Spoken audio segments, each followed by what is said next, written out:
प्रभु यीशु मसीह के जलाली और सामर्थी नाम में आज दिनांक 10 मार्च दिन शुक्रवार को हम आप सब प्रभु के लोगों का हार्दिक स्वागत करते हैं। आज के मनन के लिए जो वचन है लिया गया है दानियल नबी की पुस्तक उसका 6वां अध्याय 4 पद। तब अध्यक्ष और अधिपति राज्यकार के विषय में दानियल के विरुद्ध दोष ढूंढने लगे, परंतु वह विश्वास योग्य था और उसके काम में कोई भूल व दोष न निकला और वे ऐसा कोई अपराध व दोष न पा सके।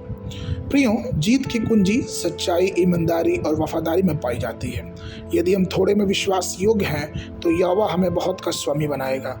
झूठा और कपटी मनुष्य कभी समृद्ध नहीं होता और समय के साथ सभी झूठ का पर्दाफाश हो जाता है और मनुष्य की योजना पूरी तरह विफल हो जाती है।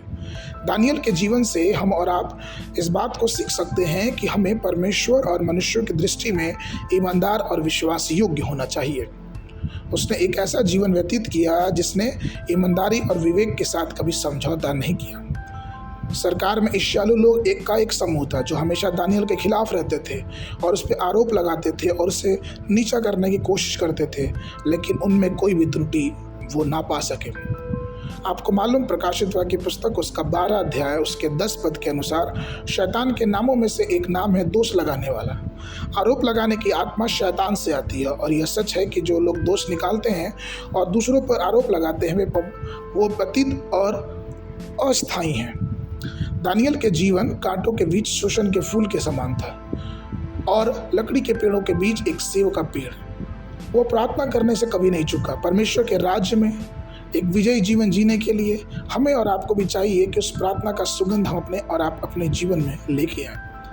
जब ऐसा करते हैं तो हम विभिन्न मुद्दों, परीक्षाओं, सताओं से होकर भी गुजरे, फिर भी हमारी विश्वास योग्यता हमारे जीवनों में बनी रहती है। क्या हम अपना जीवन एक विश्वास योग्य मसीही के रूप में जी रहे हैं? क्या हम हर प्रकार के उस सताओं से होकर जाने के लिए तैयार हैं और उसमें भी अगर हम विश्वास योग्य बनने के लिए तैयार हैं कि नहीं? क्या यदि हमें सिंहों की माद में डाल दिया जाएगा तो क्या हम उस पर भी परमेश्वर के प्रति विश्वास योग्य रहेंगे?